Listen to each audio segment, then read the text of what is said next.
नमस्कार दोस्तों, मैं राम भारद्वाज आपका स्वागत करता हूं आपकी शानदार जानदार ज़बरदस्त मूल विधि कक्षा में, जहां पर हम लोग बीएनएस को समझ रहे हैं क्रमशः, है ना। क्रमशः नहीं, क्रमशः, यानी कि क्रमवार तरीके से इसको जानने का प्रयास कर रहे हैं।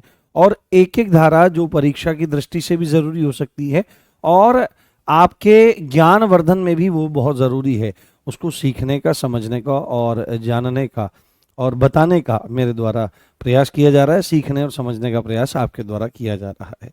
आप सभी को गुड इवनिंग गाइस, आप सभी का अभिवादन जी। जल्दी से आप सभी लोग आ जाइए, फिर हम आज बहुत इम्पोर्टेंट धाराओं की चर्चा करेंगे जो एग्जाम की दृष्टि से भी बहुत ज़्यादा ज़रूरी हैं। इनको आपको बहुत अच्छे से ध्यान रखना है। यद्यपि कल जो हमने सारी की सारी चीज़ें देखी हैं वो सब आपके एग्जाम पॉइंट ऑफ व्यू से ज़रूरी थी कि कब किसी की डेथ तक करी जा सकती है। इन सब चीज़ों को आपको ध्यान से देखना है जी। बहुत बढ़िया, good evening guys, good evening, नमस्ते।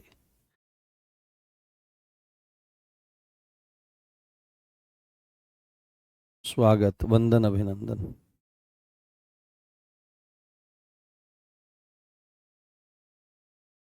हाँ हाँ, आ गए सर, चालू करो। बिल्कुल चालू करते हैं दोस्त, बिल्कुल चालू करते हैं। और देखो, आप में से कुछ लोगों के मन में अभी आप देखते जाओ ना। मैंने मैंने आपको क्या बोला था। बच्चे, एक बच्चा बोल रहा है कि सर आरटीआई वाली क्लास देखी थी, मज़ा आ गया। मैंने बोला था आप मेरे साथ ना क्रमशः चलते रहो, एक एक करके चलते रहो, लगातार चलते रहो। पहले हम बहुत अच्छे ढंग से सिलेबस को कवर करेंगे। जब आप ये सब चीज़ें पढ़ रहे हो ना और आपको लग रहा होगा कि बहुत लंबा टाइम लग रहा है सर, आप बहुत धीरे पढ़ा रहे हो, यही सेम बात आज से 6 महीने पहले बच्चों ने बोली थी और इससे पहले विनायक बैच में बोली थी। जब मैं एक्ट्स वगैरह करवा रहा था तो बच्चों ने बोला था सर बहुत डिले हो रहा है, एक एक एक्ट में 5-5 दिन लग रहे हैं। बट जब मैं अब उनके क्वेश्चन सॉल्व करवा रहा हूं तो जब एक एक क्वेश्चन और गहरे से गहरा क्वेश्चन बच्चे सॉल्व कर पा रहे हैं, तब आपको या उन सबको ये चीज़ महसूस हुई होगी कि पढ़ाना और पढ़ना किस तरह होता है। ठीक है, चलो। हाँ, किडनैपिंग और एबडक्शन जब आगे आएगा तो इसको और ज़्यादा डिटेल से हम लोग समझेंगे, ये आएगा सब चीज़। तो जैसे फिर भी अगर, हाँ नीरज, नीरज नहीं नहीं, सबका रिप्लाई देते हैं, वो कमेंट्स दिखते नहीं हैं। हाँ ठीक है, एक चीज़ आपको कर लेनी है। अगर किसी को ऐसा लग रहा हो कि भाई यहाँ पे बहुत ज़्यादा टाइम लग रहा है और मेरे पास लाइव में पढ़ने का समय नहीं है, तो आपको विनायक बैच भी दिया हुआ है, उसमें मेरे द्वारा ही पढ़ाई गई कंप्लीट रिकॉर्डेड मूल विधि आपको मिल जाएगी। तो आप वहां से भी जल्दी जल्दी कवर कर सकते हो, कोई दिक्कत वाली बात नहीं है। बट लाइव पढ़ने का मजा अलग रहता है। और विनायक बैच में मैंने जो बीएनएस को पढ़ाया है वो पीडीएफ से पढ़ाया है और यूट्यूब पर मैंने हाथ से पढ़ा रखा है। अगेन मैं फिर यहाँ पर हाथ से आपका पढ़ा रहा हूँ। ध्यान से देखनी है आज की जो धाराएं हैं, ध्यान से आपको सब चीज़ें समझनी है। तो हमारा टॉपिक है बीएनएस, यानी कि भारतीय न्याय संहिता, भारतीय न्याय संहिता या भारतीय न्याय संहिता, भारतीय न्याय संहिता। ये चीज़ आपको जान लेनी है, ये चीज़ आपको समझ लेनी है। ठीक है, तो अब जो इंपॉर्टेंट धारा मैं आपको बताने वाला हूं वो इंपॉर्टेंट धारा है सेक्शन 40। इसको ध्यान रखना है और ये धारा आपकी काफी ज्यादा इंपॉर्टेंट हो सकती है। क्षमा चाहता हूं, हो सकता है कि इस धारा का नंबर पूछ ले। और हाँ, अमर सिंह, नहीं, आज तक किसी टीचर का रिप्लाई नहीं मिला है। क्वेश्चन अगर जरूरी होगा तो जरूर मिलेगा, बट आपके मन में आस है तो लो, मिल गया है। ठीक है, तो सेक्शन 40 हो सकता है नंबर पूछ ले, हो सकता है नंबर ना पूछे। ठीक है, परंतु इसके भीतर जो चीज है, इसके भीतर जो फैक्ट है वो बहुत ज्यादा इंपॉर्टेंट है। ये है प्राइवेट प्रतिरक्षा के अधिकार की समय सीमा। प्राइवेट प्रतिरक्षा यानी कि ऐसा नहीं है कि आपको सेल्फ डिफेंस करने का जो समय है वो 24 घंटे ऑन रहेगा। ठीक है, मतलब कि 24 घंटे सातों दिन 365 दिन, है ना। मतलब कि पूरा साल 24 घंटे आप कभी भी आत्मरक्षा में किसी को मार तक सकते हो। सपोज करो आप घूम रहे हो ऐसे ही और आपने किसी की गर्दन काट दिया, किसी को चाकू मार दिया, जाके बोला पुलिस पकड़ के ले गई, तो क्या किया? सर मेरे को ना इससे खतरा महसूस हो रहा था, हो सकता है कि 6 महीने बाद मेरे को मारने वाला हो, ये मुझे इसके लक्षण ऐसे दिख रहे थे, तो मैंने पहले ही काम तमाम कर दिया। तो ऐसा नहीं है। प्राइवेट प्रतिरक्षा के अधिकार को यूज करने की भी एक टाइम लिमिट है कि कब आपका प्राइवेट प्रतिरक्षा का अधिकार एक्टिवेट होगा। यानी कि जैसे मुंह पर लगाई जाने वाली ब्लीच को एक्टिवेटर द्वारा एक्टिवेट किया जाता है नहीं। एक बार हम 11वीं कक्षा में मैं था भाई, तो मैं नाई के गया, तो हल्की हल्की मूछें आ गई थी, हल्की हल्की मूछें, गाल तो बड़े साफ साफ थे, अब तो बुढ़ापा आ गया है, 70 वर्ष से ऊपर की अवस्था हो रही है, तो गाल बड़े चिकने थे। ऐसे अगर कोई हाथ रखे यहाँ तो यहाँ निकल जाए, ऐसे गाल थे पहले, और हल्की हल्की मूछ थी, बिल्कुल गौर वर्ण था, अभी तो काला पड़ गया वर्ण, क्योंकि कालों की उपासना करते हैं। मूल बात यह है, तो उसने कहा भाई मैं तेरे ब्लीचिंग कर दूंगा। मगर भाई ये क्या होता है? मगर बस बढ़िया हो जाएगा, रंग और साफ हो जाएगा। साइकिल चलाते थे स्कूल में जाते समय, तो उसने ब्लीचिंग कर दी। और ब्लीचिंग करने से क्या हुआ, जो हल्की हल्की मूछ के बाल थे, रेख थी, वो जो हल्की काले रंग की थी, वो सुनहली पड़ गई, यानी वो ऐसी लगी जैसे है ही नहीं। और भाई साहब घर वाले हंसे और रोए। उन्होंने कहा भाई तो समझ गए आप, जब एकदम से मूछ कटवा करके आते हैं। हाँ हाँ देखो, हाँ शिवम गुप्ता, ये सब जरूरी बातें हैं, ठीक है, ध्यान से सुनिए, ये फालतू बातें नहीं है। प्लीज शिवम ऐसा मत करो प्लीज।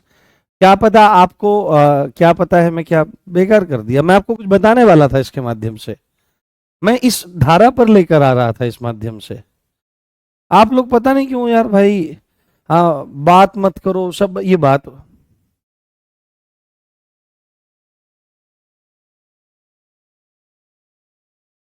कुछ नहीं यार, बेकार हो यार। ठीक है, प्राइवेट डिफेंस है ना, प्राइवेट प्रतिरक्षा की टाइम लिमिट,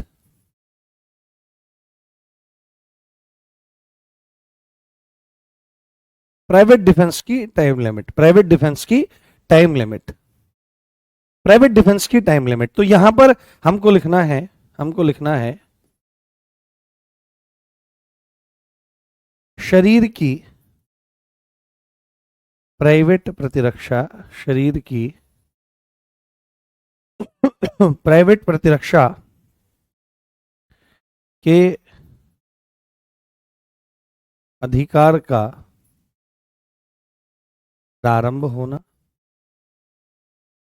तथा प्रारंभ होना तथा बने रहना,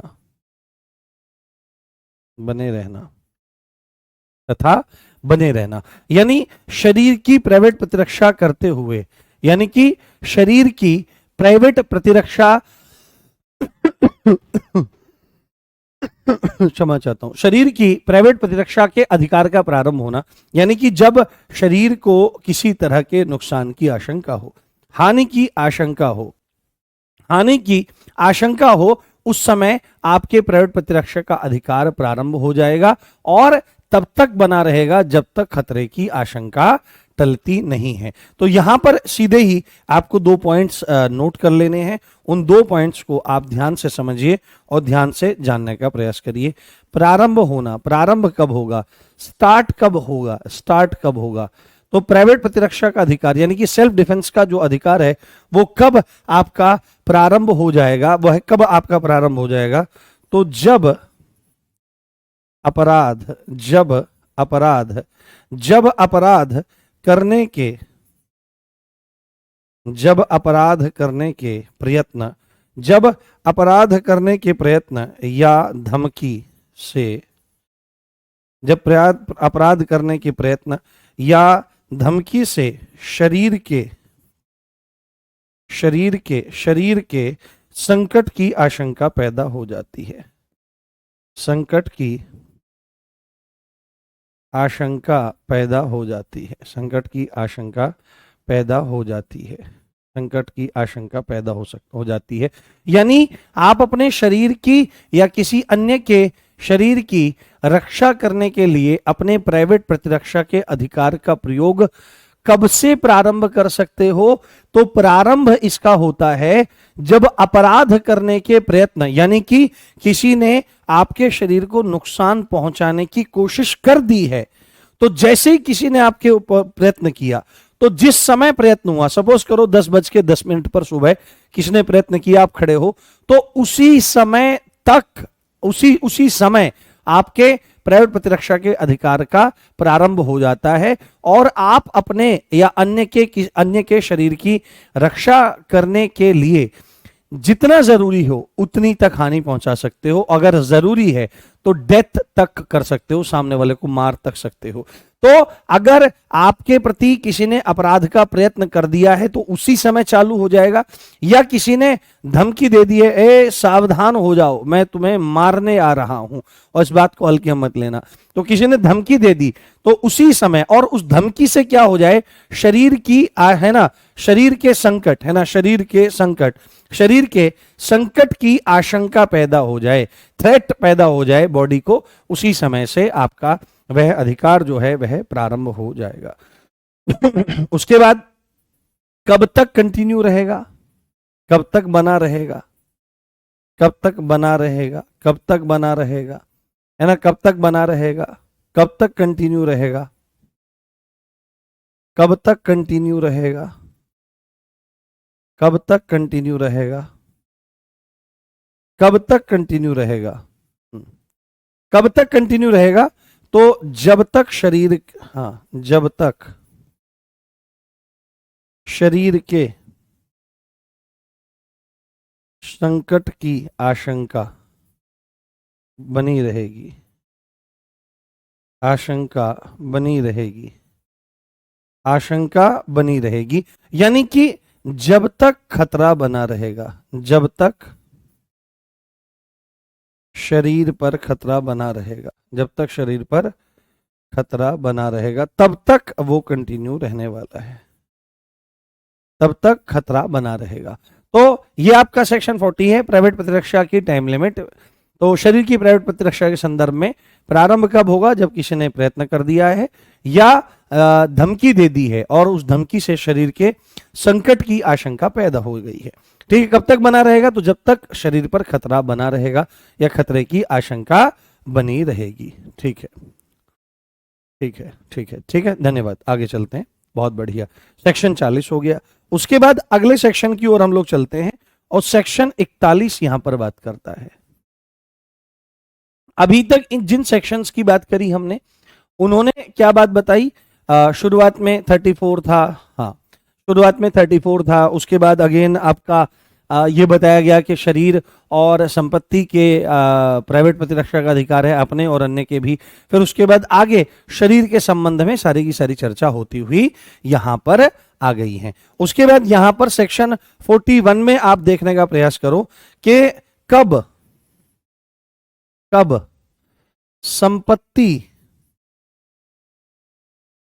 की रक्षा में, कब संपत्ति की रक्षा में प्राइवेट प्रतिरक्षा के अधिकार का प्रयोग करते हुए, प्राइवेट प्रतिरक्षा के अधिकार का प्रयोग करते हुए, के अधिकार का प्रयोग करते हुए मृत्यु तक कारित कर सकते हैं, मृत्यु, डेथ तक कारित कर सकते हैं, डेथ तक कारित कर सकते हैं, डेथ तक कारित कर सकते हैं। यानी कि सीधी साची यहां पर बात है कि अपनी संपत्ति की रक्षा करते हुए कब किसी को मार तक सकते हैं। संपत्ति की रक्षा में, संपत्ति की रक्षा में, संपत्ति की रक्षा में कब किसी को मार तक सकते हैं, मार तक सकते हैं, मार तक सकते हैं। तो यहां पर जैसे वहां पर पॉइंट थे कि हमारी डेथ, कोई हमको कोई मार देना चाहता हो, हमको कोई मार देना चाहता हो, या गंभीर चोट का डर हो, या घोर उपति का डर हो, एसिड अटैक का डर हो, व्यपहरण या अपहरण का डर हो, है ना, इत्यादि इत्यादि उसमें पॉइंट्स थे। तो इसी तरह से यहां पर भी वो पॉइंट्स हैं जिनके तहत आप किसी की डेथ तक कारित कर सकते हो, अपनी तथा अन्य की संपत्ति, है ना। संपत्ति की रक्षा किसकी? तो अपनी और अन्य, अपनी और अन्य की, है ना, अपनी और अन्य की, अपनी और अन्य की, अपनी अपनी अपनी संपत्ति की रक्षा का भी अधिकार है और दूसरे की संपत्ति की रक्षा का भी अधिकार है। इस चीज को ध्यान से देखिए और इस चीज को ध्यान से समझने का प्रयास करिए। तो सबसे पहले अगर कहीं पर लूट हो रही है और रॉबरी हो रही है, रॉबरी, है ना, कहीं पर लूट हो रही है, तो लूट में अगर कहीं पर कोई आपको लूट रहा है तो आप उसको डेथ तक कर सकते हो, उसको मार तक सकते हो आप, बट आपको प्रूफ करना पड़ेगा कि ये मुझे लूट रहा था और लूटने के दौरान इसने मेरी संपत्ति को छीनने का प्रयास किया। तो अगर आप लूट के दौरान किसी व्यक्ति को मार तक देते हो तो आपको वहां पर छूट मिल जाएगी, कोई दिक्कत नहीं है, आपको बचाव मिलेगा। सेकंड पॉइंट इसमें क्या आ जाएगा? सूर्यास्त के बाद, सूर्यास्त के बाद और सूर्योदय से पहले, और सूर्योदय से पहले, सूर्यास्त के बाद और सूर्योदय से पहले। देखो यहां पर ये तकनीकी रूप से थोड़ा सा लिखा गया है कि सूर्यास्त के बाद और सूर्योदय से पहले। हाँ, सूर्योदय से पहले, उन्होंने रात नहीं कहा, क्योंकि अगर यहां पर रात लिख देते तो यहां पर अपराधी इतने तेज हैं, अपराधी इतने तेज हैं कि उसी को प्रमाण बना लेंगे। तो सूर्यास्त के बाद, तो सूर्य जब, सनसेट जब हो जाता है और सनराइज, इसके बीच का टाइम, तो अमूमन इसको रात ही कहा जाता है। तो यहां पर क्या चीज है? सूर्यास्त के बाद और सूर्योदय से पहले अगर कोई किसी के घर में हाउस ब्रेकिंग करता है, ग्रह भेदन करता है ना, क्या करता है? ग्रह भेदन करने का काम करता है। जैसे आपने देखा होगा कि रात बेरात कोई किसी घर में घुस जाता है तो उसके मूल कारण क्या होते हैं? चोरी करना चाहता है, किसी अपराध को अंजाम देना चाहता है।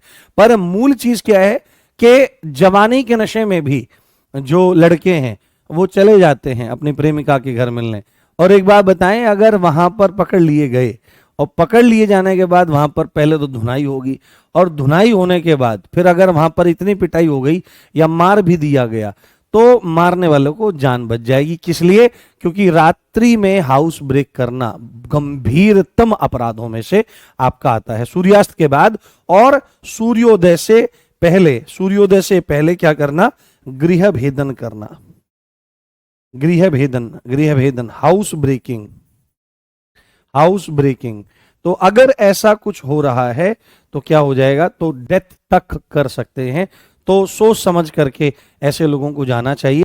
अगर उन्होंने मार भी दिया तो फिर कोई गुंजाइश किसी तरह की नहीं रहने वाली है। ठीक है, तीसरा पॉइंट इसमें ध्यान से देखें। यहां पर हमको देखना है कोई भवन है या कोई तंबू है। भवन मतलब कोई बिल्डिंग है, कोई तंबू है यानी कि टेंट है ना, जिसको क्या कहते हैं? टेंट है।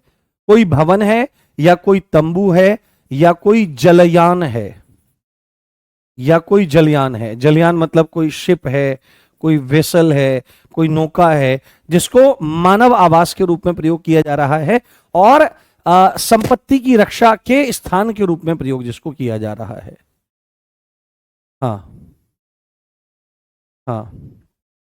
शाहिद खान, इंपोर्टेंट केसेस कब तक कराओगे? इंपोर्टेंट केसेस भी कराएंगे, आप चिंता मत करो। अभी पहले हमारा BNSS रह रहा है, और आपको अगर इंपोर्टेंट केसेस पढ़ने हैं तो आप ये चीज देखो, जो हम प्रैक्टिस सेट करवा रहे हैं उन प्रैक्टिस सेट में, जैसे आपका दहेज प्रतिषेध अधिनियम हुआ है, तो लास्ट डे, है ना, लास्ट डे, हाँ लास्ट डे जो है, मैं इंपोर्टेंट केसेस से भी क्वेश्चन लेता हूं। जैसे हमने कल RTI शुरू किया था, तो 2 दिन में RTI पूरा हो रहा है। तो कल हमने करीब करीब 28 के आसपास, 29 के आसपास प्रश्न किए थे, और आज भी 27-28 के आसपास प्रश्न हैं, जिनमें से 6 प्रश्न इंपोर्टेंट केसेस के ही हैं। तो आप वहां पर देख सकते हैं, आप वहां पर जान सकते हैं। और स्पेशल क्लास भी मैं एक लगाऊंगा, हो सकता है वो मैं ये जो संडे आ रहा है इससे अगले संडे पर लगा दूं और एक ही क्लास में उनको सबको पूरा कर दूं। हाँ जी, एक सेकंड में थोड़ा जल ले लेता हूँ। हम्म हम्म हाँ, तो कोई भवन, कोई तंबू या जलियान जो मानव निवास यानी कि रहने के स्थान, जो मानव निवास या संपत्ति की रक्षा के स्थान में या संपत्ति की रक्षा के स्थान के रूप में काम आ रहा है, स्थान के रूप में काम आ रहा है, काम आ रहा है, उसमें रिष्टि करना है ना, विस्फोट करना, विस्फोट करना या आग लगाना, आग लगाना, आग लगाना। देखो ध्यान से एक बार सुनने का प्रयास करो, देखने का प्रयास करो। क्या है कि कोई भवन है यानी कि कोई बिल्डिंग है, कोई बिल्डिंग है या कोई टेंट है या कोई जलियान यानी शिप है जो मानव निवास है ना, एक हैबिटेट के रूप में काम आ रहा है या संपत्ति की रक्षा के स्थान के रूप में वो काम आ रहा है। उसमें कोई व्यक्ति रिष्टि करता है, मिसचीफ करता है, कोई नुकसान पहुंचाने का काम करता है, विस्फोट करने का काम करता है, धमाका कर दिया, या आग लगाने का काम कर रहा है, तो इस कंडीशन में उस व्यक्ति की डेथ तक की जा सकती है। बट यहां पर क्या चीज है, यहां पर क्या चीज है, आप हानि उतनी पहुंचाओगे जितने में काम चल जाए। बट अगर काम नहीं चलता तो मैक्सिमम टू मैक्सिमम आप उस आदमी को मार तक सकते हो। यहां पर यह बात स्पष्ट रूप से कही जा रही है। उसके बाद अगला आपका पॉइंट है, यहां पर एक पॉइंट है, पॉइंट नंबर कितने हो गए यहां पर, हाँ अगला पॉइंट है चोरी। चोरी, अगर कोई व्यक्ति चोरी कर रहा है ना, तो आप चोरी करने से रोकने के लिए हो सकता है थप्पड़ मारो, हो सकता है उसको अड़ंगी दो, हो सकता है उसको चोट मार दो, हो सकता है उसको गंभीर चोट मार दो। बट अगर फिर भी नहीं मान रहा है या नहीं रुक रही हैं चीजें, तो आप उसकी डेथ तक कारित कर सकते हो। चोरी इतना बड़ा अपराध है। देखो चोरी जो चीज होती है आपकी, चोरी के लिए 3 साल की जेल है, परंतु कभी भी चोरी नहीं करनी चाहिए, क्योंकि चोरी किस चीज की होती है, धन की होती है, संपत्ति की होती है। और अपनी आदमी अपनी जान को जोखिम में डाल करके, जान को जोखिम में डाल करके धन कमाता है। तो किसी की धन की, संपत्ति की चोरी करना या उस पर कब्जा कर लेना, तो मानो आपने हत्या ही कर दी है। आध्यात्मिक रूप से या शास्त्रों के अनुसार चोरी करने वाले को हत्या के समान ही अपराध लगता है। तो चोरी कभी नहीं करनी चाहिए, छोटी या बड़ी। ये नैतिक रूप से भी सही नहीं है, ये कानूनी रूप से भी सही नहीं है, ये आपके सामाजिक रूप से भी सही नहीं है, चारित्रिक रूप से भी सही नहीं है, वैचारिक रूप से भी सही नहीं है, और आत्मिक और आध्यात्मिक रूप से भी ये सही नहीं है। आपका हमेशा यहां पर पतन ही होता है। तो चोरी रिष्टि, चोरी रिष्टि, रिष्टि मतलब होता है नुकसान, रिष्टि मतलब होता है नुकसान, है ना। और इसी को मिसचीफ कहा जाता है, मिसचीफ अंग्रेजी भाषा में। या गृह अतिचार, या गृह अतिचार, गृह अतिचार, है ना। गृह अतिचार, गृह अतिचार होता है घर में घुस जाना। सीधे सीधे क्या है, हाँ चोर अगर गोली मार दे तो सर जी, तो अगर गोली मार रहा है तो जान खतरे में डाल रहा है ना, जान। तो आपकी वहां पे शरीर और संपत्ति दोनों की प्राइवेट प्रतिरक्षा का अधिकार है। तो गोली चला रहा है तो आप भी अपनी तरफ से जवाबी कार्रवाई करिए, बट कार्रवाई उतनी जितने में काम चल जाए। अगर काम नहीं चल रहा तो आप भी ठाएं मारिए और उसका काम तमाम कर दीजिए, कोई दिक्कत नहीं, बट आपको कोर्ट में वह चीज सिद्ध करनी पड़ेगी। गृह अतिचार को कहते हैं हाउस ट्रेसपास, हाउस ट्रेसपास। इन सब पॉइंट्स को मैं आगे जब जाएंगे तब इन चीजों को समझेंगे इन डिटेल में, सब आएंगी ये सारी की सारी। हाँ ठीक है। तो चोरी, रिष्टि, रिष्टि जिसको मिसचीफ कहते हैं, या गृह अतिचार कहते हैं, जहां, ठीक है, जहां मृत्यु का या गंभीर चोट या गंभीर चोट, मृत्यु की या गंभीर चोट की आशंका हो। यानी कि कोई व्यक्ति हमारे घर में घुस रहा है या हमारे सामान को नुकसान पहुंचा रहा है या चोरी करते हुए हमको मौत का या गंभीर चोट का डर दिखा रहा है या हमको वहां पर आशंका है कि ऐसा हो सकता है, तो ऐसे में आप डेथ तक कारित कर सकते हो। कोई दिक्कत, कोई समस्या वाली बात नहीं है। रिष्टि, रिष्टि बताए तो नुकसान, कोई किसी चीज का नुकसान, संपत्ति का नुकसान कर देना, इसी को रिष्टि कहते हैं। इसी को अंग्रेजी भाषा में मिसचीफ कहा जाता है। बोलिए, समझ में आ गई बात? कोई दिक्कत, कोई समस्या तो नहीं है? बताने का प्रयास करिए। बहुत बढ़िया।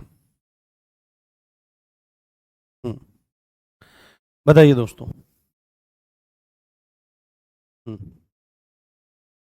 बताइए।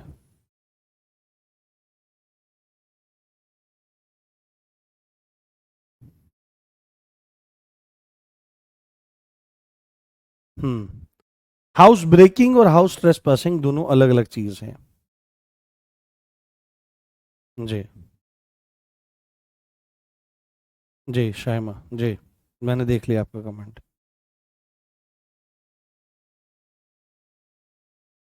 अगर कोई मजबूरी, चोरी चोरी होती है, उसमें मजबूरी मजबूरी कुछ नहीं होती है। हर कोई मजबूरी में ही चोरी करता है। हाँ, स्निग्ध प्रताप सिंह जी, उसका तो खुला भंडारा है, कोई दिक्कत नहीं है। हाँ सर, आपके कुछ शब्द समझ में नहीं आते, बताइए कौन सा शब्द समझ में नहीं आता, उसको जरूर बताएंगे।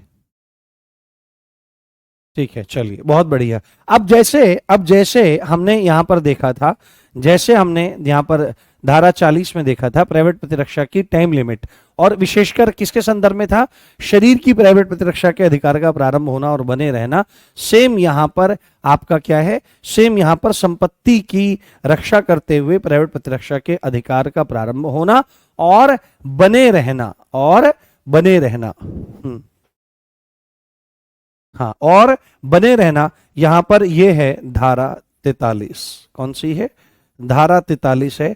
तो इसमें लिखो संपत्ति की रक्षा, संपत्ति की रक्षा में प्राइवेट प्रतिरक्षा के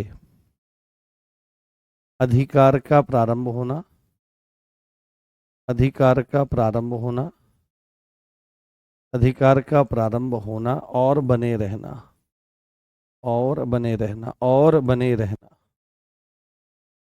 और बने रहना, और बने रहना। संपत्ति की रक्षा में प्राइवेट प्रतिरक्षा के अधिकार का प्रारंभ होना और बने रहना। तो यहां पर भी वही सिंपल 2 पॉइंट आएंगे, सिंपल यहां पर भी 2 पॉइंट आएंगे कि जब किसी के एक्ट से, हाँ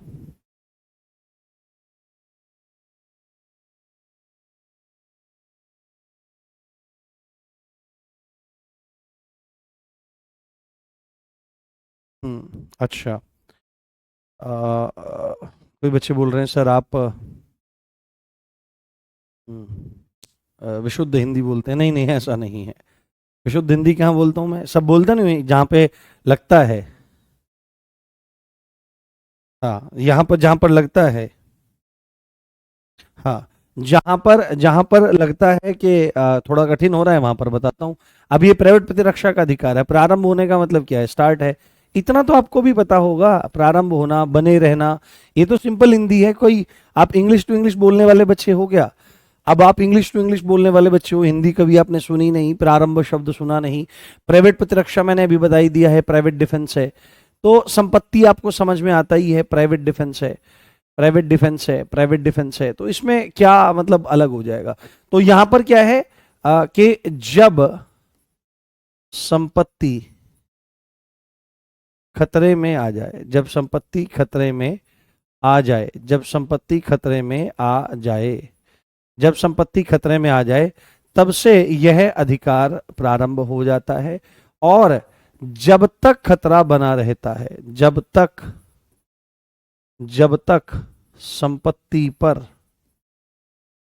खतरा बना रहता है, जब तक संपत्ति पर खतरा बना रहता है, जब तक संपत्ति पर खतरा बना रहता है, प्राइवेट प्रतिरक्षा का अधिकार भी बना रहेगा, कंटिन्यू रहेगा। प्राइवेट प्रतिरक्षा का अधिकार भी, प्राइवेट प्रतिरक्षा का अधिकार भी, प्राइवेट प्रतिरक्षा का अधिकार भी,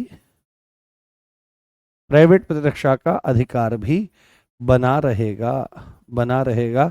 बना रहेगा मीन्स कंटिन्यू रहेगा, बना रहेगा मीन्स कंटिन्यू रहेगा, कंटिन्यू रहेगा, चलता रहेगा। और जैसे ही वो हो जाएगा, आपका संकट टल जाएगा शरीर या संपत्ति के प्रति, तो वह भी अपने आप बंद हो जाएगा। तो ये हमारा पूरा हुआ आपका अध्याय 3। यहां पर जितनी जरूरी धाराएं हमको अध्याय 3 के संदर्भ में जाननी थी, यहां पर, ठीक है। अध्याय 3 बचाव अध्याय, यानी कि चैप्टर 3 जो है वो है आपका बचाव। इसको साधारण भाषा में कहते हैं या इसको छूट कहा जाता है, परंतु इसका ऑफिशियल नेम क्या है? General explanations, general explanations, explanations, general explanations. और इसी को हम लोग क्या बोलते हैं? इसी को हम लोग साधारण अपवाद बोलते हैं, यानी कि साधारण अपवाद बोलते हैं। इसी के क्या नाम थे? क्षम्य अपराध या क्षमा योग्य अपराध। ये यहां पर आपका पूरा होता है कि वो कौन से अपराध हैं जो बिना किसके हो रहे हैं, बिना क्रिमिनल इंटेंशन के हो रहे हैं, या जब किसी काम को किया जा रहा है तो उसकी नेचर और उसके रिजल्ट यानी प्रकृति और परिणाम का बोध न होने से आप अपराध की श्रेणी में नहीं आएंगे, या अपना बचाव करने के लिए सेल्फ डिफेंस में, प्राइवेट प्रतिरक्षा में किया गया कोई भी काम डेथ तक अपराध नहीं माना जाएगा। यदि कुछ ऐसा होता है तो वो बचाव की श्रेणी में आएंगे, जैसे बहुत सारे लोगों के करते हुए, जज के, जल्लाद के, आदि आदि के। तो तमाम चीजें जो अपवाद हैं, जो अपराध की तरह लगती हैं, परंतु वो अपराध नहीं होती हैं क्योंकि क्रिमिनल इंटेंशन नहीं है, या तो अपनी ड्यूटी में, या भ्रम में, या भय में, इत्यादि इत्यादि तरह से चीजें हैं, सम्मति के साथ, सम्मति के बिना। तो ये पूरा का पूरा अध्याय इन डिटेल हमने पढ़ा, समझा, जाना। अब मुझे अपने दिल पे हाथ रखकर बताओ कि ये पूरा का पूरा अध्याय समझ में आ गया आपको? हाँ, ये पूरा का पूरा अध्याय समझ में आ गया आपको? हाँ हाँ, कोई बात नहीं, प्रैक्टिस सेट वगैरह में भी चला देंगे सब। पहले हम सारे के सारे वो करेंगे।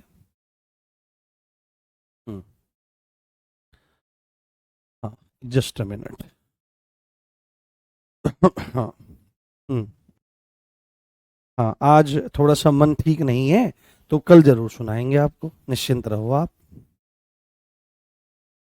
हाँ, जस्ट अ मिनट। बहुत अच्छे समझा रहा हूँ मैं आपको, आप चिंता मत करो, खूब आनंद आ जाएगा आपको। चलिए, बहुत अच्छी बात है, आपको ये सब चीज समझ में आ गई।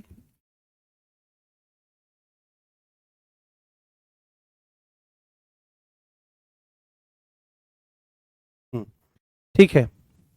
अच्छा, एक चीज मैं आपको बताता हूं, एक चीज मैं आपको थोड़ा सा संशोधन कराता हूं। दो एक एक हाँ, एक आप एक संशोधन कर लीजिए प्लीज, एक संशोधन कर लीजिए, जितने भी लोग देख रहे हैं ना, एक एक संशोधन कर लीजिए, एक एक अमेंडमेंट कर लीजिए, एक अमेंडमेंट कर लीजिए, ठीक है, एक अमेंडमेंट कर लीजिए। धारा 38 में जो हमने कल पढ़ी थी ना, जो हमने कल पढ़ी थी, और वो डाउट भी कल आया था। धारा 38 में, सेक्शन 38 में, सेक्शन 38 में है ना, कि शरीर की रक्षा करते हुए, शरीर की रक्षा करते हुए, शरीर की रक्षा करते हुए, शरीर की रक्षा करते हुए कब डेथ तक कर सकते हैं, डेथ तक कारित कर सकते हैं, डेथ तक कारित कर सकते हैं। ये वाली धारा हम लोगों ने कल पढ़ी थी, ये वाली धारा हमने कल समझी थी। मैंने बताया था, उसमें अलग अलग पॉइंट्स बताए थे कि ये हो तो ये हो, ये हो तो ये हो, इस तरह की चीजें हैं। हाँ हाँ, ठीक है, सब बताएंगे, आप धैर्य रखिए, कोई चिंता वाली बात नहीं है, ठीक है। तो सेक्शन 38 में मैंने पॉइंट्स बताए थे, क्या बताए थे? हमने पॉइंट्स डिस्कस करे थे जिनके अंतर्गत क्या हो सकता है, किसी को मार भी सकते हैं। तो ये पॉइंट्स मेरे द्वारा, है ना, मेरे द्वारा बताए गए कितने, मेरे द्वारा बताए गए 6, ठीक है। बल्कि इसमें क्या हो गया था कि 2 पॉइंट मर्ज हो गए, तो यहां पर आपको 6 को नहीं बताना है। वे पॉइंट्स की जो एक्चुअल संख्या है जो बीएनएस में दी गई है वो कितनी है, 7 है। अगर पूछा जाए कि वो कितने पॉइंट्स हैं जिनमें क्या हो सकता है, शरीर की रक्षा करते हुए डेथ तक हो सकती है, तो आपको बोलना पड़ेगा सेक्शन 38 के अंतर्गत वो 7 परिस्थितियां या 7 बिंदु ऐसे हैं जहां पर किसी व्यक्ति को मारा तक जा सकता है। हाँ ठीक है, चलिए बहुत बढ़िया बहुत बढ़िया। चलिए अब हम चलते हैं आगे अध्याय 4 की तरफ। बहुत इंपॉर्टेंट अध्याय है ये, शुरुआती अध्याय जो है इनको तो, हाँ सर आपका बुक कब तक आएगा? अरे बुक आए हुए तो कई कई महीने हो गए, मुझे लगता है बुक आए हुए 3-4 महीने ना हो गए हो, आई हुई है बुक, आप देखिए मार्केट में। ठीक है, अब ध्यान से देखो 7 पॉइंट, हाँ 7 वाला पॉइंट उसमें मर्ज हो गया है, आपसे कोई ये नहीं पूछेगा अलग अलग पॉइंट, वो सारे पॉइंट्स उसमें 6 में ही 2 मर्ज हो गए हैं। 7 पॉइंट है, संख्या पूछेगा तो 7 बता देना। आप इतना भी डिटेल में वो चीजों को नहीं लेके जाएगा, मैं तो आपको बहुत ज्यादा डिटेल में पढ़ा रहा हूं। उसका कारण यह है कि पेपर कठिन से कठिनतम बन जाए, आप नहीं मार खाओगे, ठीक है। इसको ऐसा भी किया जा सकता था 10 क्लास में खत्म किया जा सकता है मोटा मोटा बता करके, बट मेरा ऐसा स्वभाव नहीं है उस तरह से पढ़ाने का। मैं प्रयास करता हूं कि जब मेरे द्वारा पढ़ाया जाए, गुरुजनों की कृपा से जो 2 बोल मुख से निकल रहे हैं तो वो आपका मंगल करने वाले हों, ठीक है। चलो, तो यहां पर आपका है अध्याय या चैप्टर 4, अध्याय 4, अध्याय या चैप्टर 4। और इस अध्याय या चैप्टर 4 का नाम क्या है, दुष्प्रेरण। दुष्प्रेरण, अब आपको लगेगा ये तो पता नहीं क्या शब्द आ गया, बट कोई बात नहीं, मैं अंग्रेजी भाषा में भी इसको बताऊंगा और अंग्रेजी भाषा में भी समझाने का प्रयास करूंगा। हाँ हाँ, अगला अध्याय कल से शुरू करना, नहीं नहीं कोई बात नहीं, इसमें क्या मुश्किल है, पढ़िए ध्यान से, अच्छे से पढ़िए। दुष्प्रेरण, आपराधिक षड्यंत्र, आपराधिक षड्यंत्र, दुष्प्रेरण, आपराधिक षड्यंत्र, है ना, और प्रयास, है ना, आपराधिक षड्यंत्र और प्रयास। तो दुष्प्रेरण क्या होता है इसको समझेंगे, आपराधिक षड्यंत्र क्या होता है इसको समझेंगे, और उनके प्रयास की बात हम लोग यहां पर करेंगे और उनको देखने का प्रयत्न करेंगे। प्रयत्न बोलो या यहां पर प्रयास बोलो, अंग्रेजी भाषा में इसको क्या कहेंगे, दुष्प्रेरण को कहा जाता है अबेटमेंट। क्या कहते हैं, अबेटमेंट, है ना, या अबेटमेंट। ये आपका होता है आपराधिक षड्यंत्र, क्रिमिनल कॉन्स्पिरेसी। क्या होता है, criminal conspiracy, conspiracy, criminal conspiracy, an attempt, है ना, एन अटेम्प्ट, अटेम्प्ट करना, प्रयास करना। तो यहां पर ये इस अध्याय में यही सारी की सारी इंपॉर्टेंट चीजें हैं, ये 2 चीजें हैं। तो दुष्प्रेरण क्या हो सकता होता है, कोई बताएगा आपको दुष्प्रेरण क्या होता है? गलत मंशा, नहीं, गलत मंशा को दुष्प्रेरण नहीं कहते हैं। दुष्प्रेरण, दुष् यहां पर हाँ हाँ हाँ हाँ, कोई चोर रात में, हाँ, न्यूसेंस क्या होता है, उपद्रव करना, न्यूसेंस मतलब उपद्रव, पब्लिक न्यूसेंस होता है, उपद्रव होता है। इसका मतलब ये होता है कि आसपास रहने वाले लोगों को यदि कोई व्यक्ति परेशान कर देता है, जैसे न्यूसेंस में क्या आता है कि वातावरण को जीने लायक ना रहने देना, लोग जो पब्लिक रोड्स हैं उनको ब्लॉक करना, बहुत बुरी उतावलेपन से गाड़ी चलाना, जो वाटर सोर्सेज हैं, झरने हैं, जलाशय हैं सार्वजनिक यूज के, उनको खराब कर देना, मिलावटी सामान बेचना, मिलावटी दवाइयां बेचना, है ना, मिलावटी दवाइयां बनाना, हानिकारक खाने और पीने की वस्तुएं बेचना, ये सब पब्लिक न्यूसेंस में आता है। शोर शराबा करना, लोगों को परेशान करना, ये सब का सब आपका आता है। बहुत बढ़िया।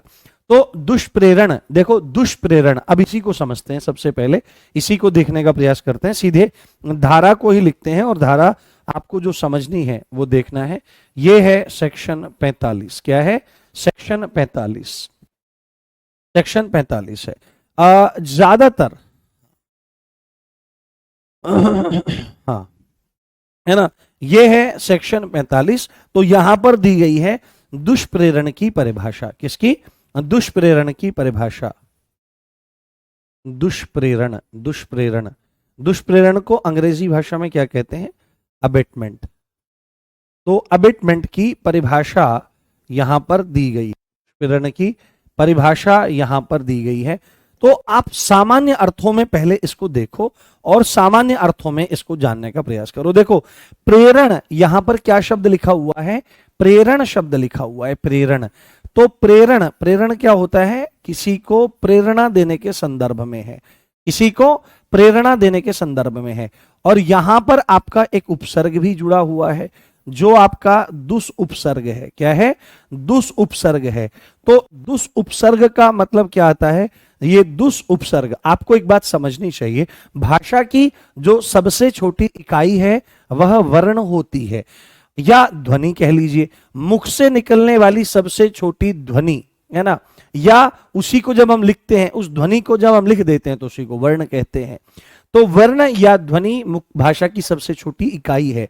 परंतु यदि प्रश्न पूछा जाए कि भाषा की सबसे छोटी सार्थक इकाई, सार्थक मतलब अर्थ के सहित, सार्थक अर्थ के सहित, यानी कि वो सबसे छोटी इकाई जिसका अर्थ निकलता है वो होती है शब्द। शब्द के नीचे दो और इकाइयां होती हैं, जिसमें सबसे छोटी होती है वर्ण, पर उसका कोई अर्थ नहीं निकलता। उसके ऊपर होती है शब्दांश, जिसको अक्षर कहा जाता है। तो अक्षर या शब्दांश जो होता है उसका कोई भी अर्थ नहीं निकलता, क्योंकि सबसे छोटी इकाई तो शब्द है।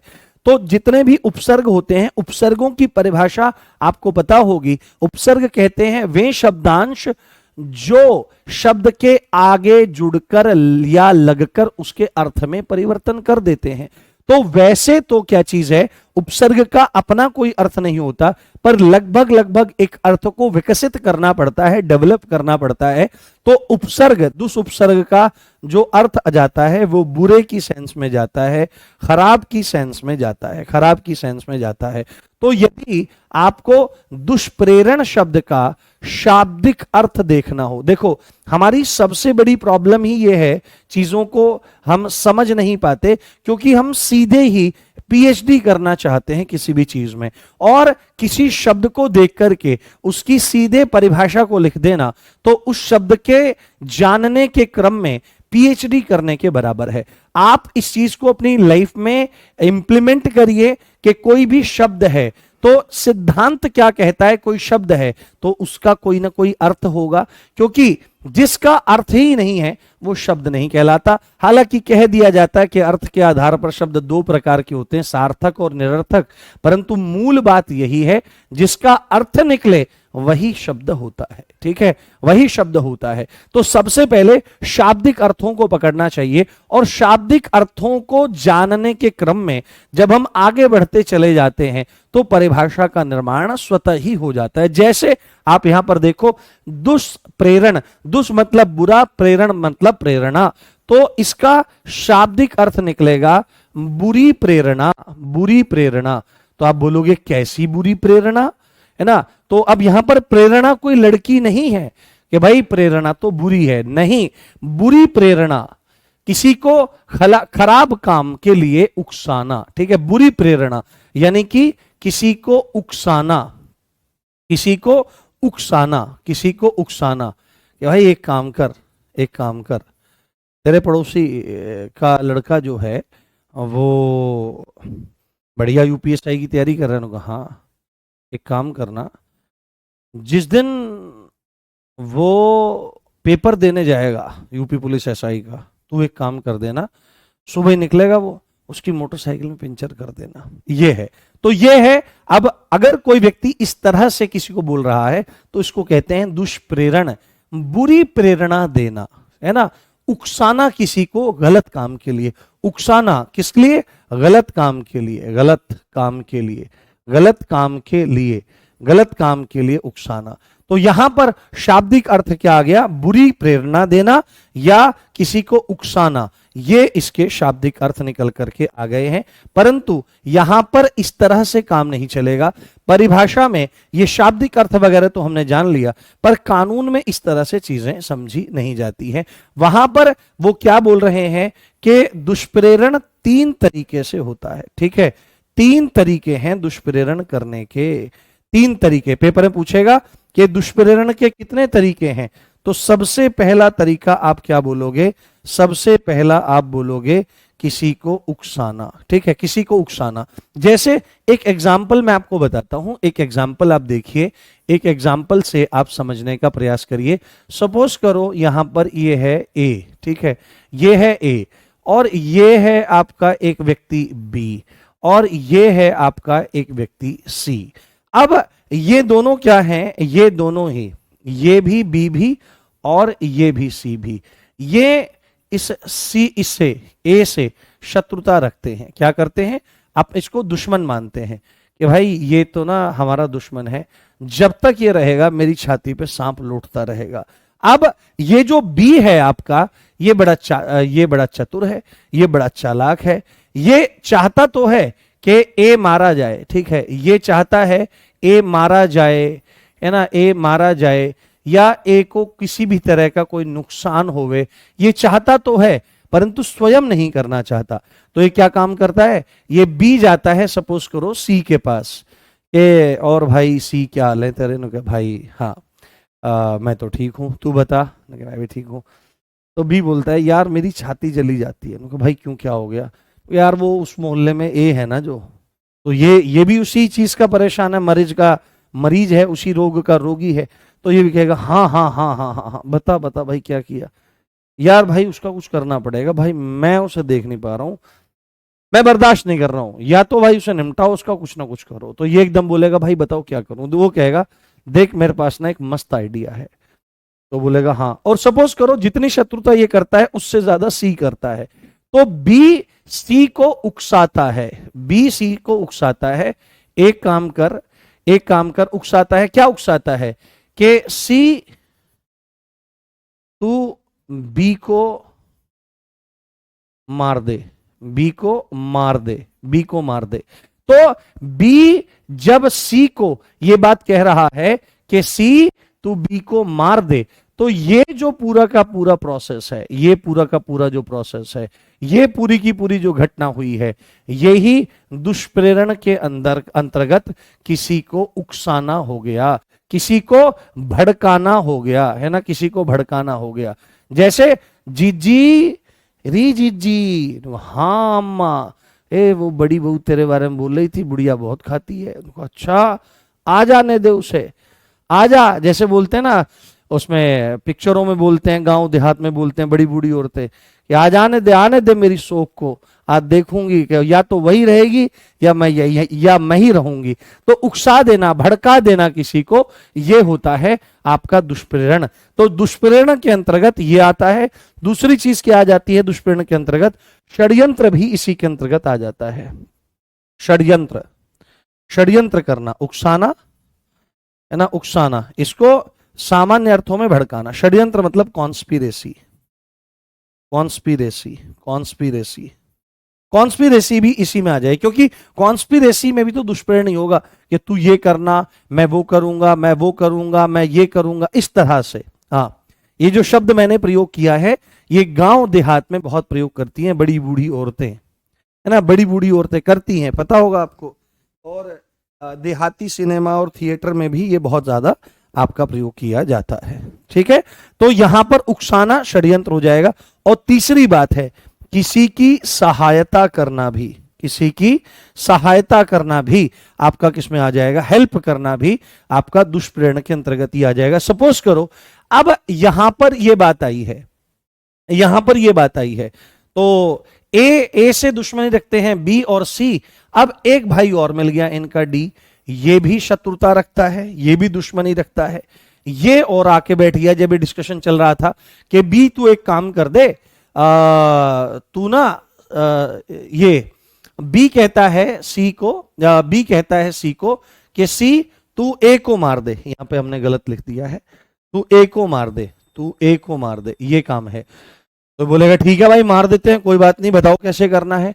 तो जब ये बात करता है कि बताओ कैसे करना है, इतने में डी भी आ बैठा को, और भाई क्या बात हो रही है, क्योंकि भाई डिस्कशन हो रहा है किसको मारने का, डिस्कशन हो रहा है भाई ए को मारने को। हाँ भाई निपटाओ, करो काम, मेरी भी छाती पे सांप लौटता है भाई, मेरी भी छाती पे सांप लौटता है भाई, ये स्थिति पूरी की पूरी बन रही है। तो कहा ठीक है, तो क्या करना है? तो कहा भाई मारना है, तो कैसे कैसे मारना है? अब इन तीनों के बीच में, किसके बीच में? अब यहां पर कंडीशन देखो, यहां पर बी सी और डी, बी सी और डी अपराध की प्लानिंग कर रहे हैं। क्या कर रहे हैं? अपराध का षड्यंत्र कर रहे हैं, अपराध का षड्यंत्र कर रहे हैं, कॉन्स्पिरेसी कर रहे हैं कि भाई ए को कैसे निपटाना है। कॉन्स्पिरेसी, कॉन्स्पिरेसी, कॉन्स्पिरेसी कर रहे हैं कि ए को कैसे मारना है, ए को कैसे मारना है, ए को कैसे मारना है। तो ये कॉन्स्पिरेसी भी जो है, ये भी किसके अंतर्गत आ जाती है? ये भी दुष्प्रेरण के अंतर्गत ही आ जाएगी, ये भी दुष्प्रेरण के अंतर्गत ही आ जाएगी। तो उकसाना भड़काना पहला प्रकार, ये है तीसरा। अब ये बोलेगा कि भाई चलो मारेंगे तो कैसे? जहर से मारते हैं, जहर दे के मारते हैं, जहर देकर के इसको मारने का प्रयास करते हैं। तो तुरंत डिस्कशन होगा कि भाई जहर कौन लाएगा? तो डी कहेगा कि भाई जहर मैं ले आऊंगा, ठीक है, जहर मैं ले आऊंगा, जहर लाने के काम में हेल्प जो है वो मैं कर दूंगा।